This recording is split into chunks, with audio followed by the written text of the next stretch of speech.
आपल्या वारी सोहळ्याच्या पहिल्या दिवसापासून छोटा वारकरी आपल्या सोबत आहे. तो वारीची ही संपूर्ण परंपरा त्याच्या गोड शब्दात आपल्यापर्यंत पोहोचवतोय. पण हा छोटा वारकरी नेमका आहे तरी कोण? काय आहे त्याच्या जन्माची कथा? जाणून घेऊयात निर्माते आणि संकल्पना ज्यांची आहे त्या स्वप्नील मोरे यांच्याकडून. प्रत्येकाच्या घरामध्ये छोटा भीम हे कॅरेक्टर काही नवीन नाही आणि म्हणून असा कुठला छोटा मुलगा नसेल की ज्याला हे कॅरेक्टर माहीत नाही. आणि छोट्या मुलामुळं घरातल्या मोठ्या माणसाला सुद्धा ते अगदी कॅरेक्टर ज्ञात झालं आहे.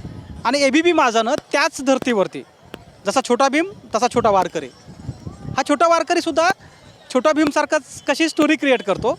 पण हा जो छोटा वारकरी ABP माझाच आहे तो मात्र रिअल आहे. तो हातामध्ये म्हणजे ज्या ठिकाणी वारकरी थांबले त्या ठिकाणी फेरफटका मारतो. आणि आम्ही हे तुम्हाला पहिल्या दिवसापासून म्हणजे आषाढी वारी सुरू झाल्यापासून अगदी पहिल्या दिवसापासून नित्यक्रम दाखवतो आहे की आमचा छोटा वारकरी वारकऱ्यात जातो, रोजच्या दिवसाची अपडेट देतो. पण ही तयार कशी होते? हा छोटा वारकरी ही संकल्पना नेमकी कुणाची आहे आणि हा छोटा वारकरी वारकऱ्यात जाऊन शूट कसा करतो हेच मी तुम्हाला आज दाखवणार आहे. माझ्यासोबत स्वप्नील मोरे जे फेसबुक दिंडीचे निर्माते आहेत. खरं तर व्हर्च्युअल दिंडी, फेसबुक दिंडी ही एक अशी फेसबुक दिंडी आहे जी मागच्या 7-8 वर्षापासून प्रत्येक वर्षी नवं गीत आणते. प्रत्येक वर्षी वारीमधला एक नवीन पायंडा किंबहुना एक इन्फॉर्मेशन टेक्नॉलॉजीचा एक नवीन पायंडा पाडण्याचं काम हे स्वप्नील मोरे करतायत. हा छोटा वारकरी आहे. बघा छोटा वारकरी काम कसा करतो हे आधी समजून घेऊ आणि त्यानंतर यामागची संकल्पना काय होती हे आपण समजून घेऊया. मला सांगा की हा जो छोटा वारकरी आहे हा लोकात कसा जातो आणि ह्याचं शूटिंग कसं होतं? कारण आम्ही बघतो की ते ज्यावेळेस TV वर बघायला मिळतं त्यावेळी छोटा वारकरीच जणू वारकऱ्यात जाऊन गप्पा मारतोय, वारकऱ्याच्या सोबत चर्चा करतो असं दिसतं. हे कसं शूट होतं सगळं? आत्तापर्यंत आपण वारी शूट केली ते आपल्या कॅमेऱ्यामधून शूट केली. काही 360 डिग्री कॅमेरा असेल किंवा काही गोप्रो असतील अशा पद्धतीने आपण वारी शूट केली. पण आता आपण नव्या पद्धतीने थोडक्यात लहान मुलांना वारी दाखवायची, आपल्याला लहान मुलांना ती गोडी लावायची. आणि तुम्ही सांगितलं तसं आपण छोटा वारकरी करण्यामागची संकल्पनाच ही होती की लहान मुलांना वारीची संकल्पना थोडक्यात कळली पाहिजे. वारकरी संप्रदायाचं जे काही तत्त्वज्ञान आहे, तुकाराम महाराजांचे अभंग असतील हे आपण छोटा वारकरीच्या माध्यमातून ॲनिमेशनच्या माध्यमातून दाखवतोय. पण आता वारी घडते आणि आपल्या छोटा वारकरीची ही पहिलीच वारी आहे, माझी 16वी वारी आहे. पण छोटा वारकरीचा जन्म नुकताच 3-4 महिन्यापूर्वी झाला आहे आपल्याला माहिती आहे. आणि यामध्ये आपलंही योगदान आहे छोटा वारकरीला आणि ABP माझाला या सगळ्याचं जे काही कव्हरेज करायला भेटतंय.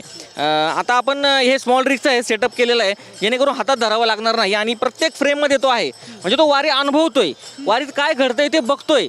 आता आपण कसं डोकावून बघतोय इकडे तिकडे, तसं तो डोकावून बघतोय आणि तो शिकतोय वारीमधून सगळ्या गोष्टी. काय असतं रिंगण, काय असतं कीर्तन परंपरा काय आहे, किंवा आता आपण रोटी घाटातून चाललोय तर रोटी घाटातली चढण कशी अवघड आहे तो आता इथं उभं राहून बघतोय. तुम्ही पाहिलं असेल की मी आता सेटअप लावला होता.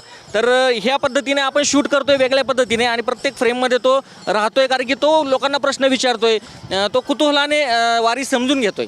वारी कुठल्या ना कुठल्या माध्यमातून घरापर्यंत गेली पाहिजे, घरातल्या प्रत्येक माणसापर्यंत गेली पाहिजे आणि ती लहान मुलापर्यंत यासाठी गेली पाहिजे कारण ते आपलं भविष्य आहेत आणि त्यांना वारी नेमकी कळली पाहिजे. पण स्वप्नील एकटाच नाही तर त्याच्या घरचे कुटुंबीय आहेत, सोबत काही सहकारी आहेत.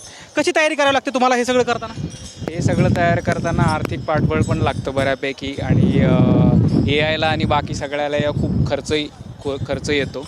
सो एक महाराष्ट्राचं कॅरेक्टर म्हणून आपण हे नेमलेलं आहे. आम्ही बऱ्याच जणांकडे हे घेऊन गेलो होतो पण त्यांनी खूप किंमत सांगितल्यामुळे आम्ही कमीत कमी याच्यामध्ये सगळं राबवण्याचा प्रयत्न केला. त्यातून आम्हाला काही मदत मिळाली आणि बाकी सगळ्या गोष्टी झाल्या.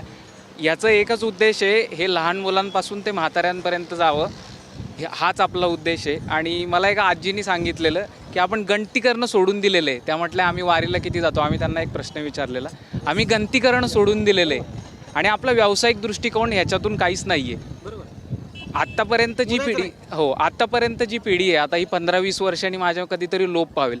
म्हणजे जे धोतर घालून चाललेले ते चाललेले आहेत. मला कधी वाटतं हे जे आपण विहंगम दृश्य पाहतो, हे छान वारकरी घेऊन चाललेले आहेत, धोतर टोपी सगळं घेऊन चाललेले आहेत, हे नंतर थोड्या दिवसांनी शर्ट पॅन्टमध्ये येईल तेव्हा कसं दिसेल?